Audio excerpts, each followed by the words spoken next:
দেখো বানিয়েছিলাম সেই আমের জেলি, ওই আগার আগার পাউডার দিয়ে বানিয়েছিলাম। তোমরা হয়তো অনেকেই জানো আগার আগার পাউডার কি, যারা জানো তারা তো ভালোই, আর বলার দরকার নেই, আর যারা জানো না তাদেরকে বলতে চাই যেটা দিয়ে জেলি জমানো হয়। আমি এটা ফার্স্ট টাইম ট্রাই করেছি, তো দেখা যাক কেমন হয়েছে খেতে, জানি না, খেয়ে নিয়ে তারপর রিভিউ।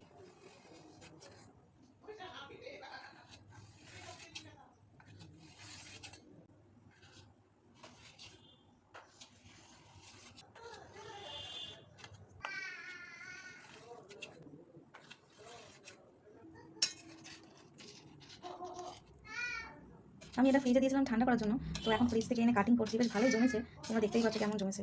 তো এবার হচ্ছে খেয়ে দেখার পালা। চলো একটা খেয়ে দেখি কেমন লাগে।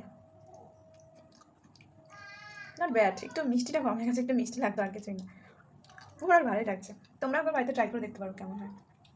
আর কে কে বানিয়েছো আগে, তো আমাকে অবশ্যই কমেন্ট করে জানিও। বাই।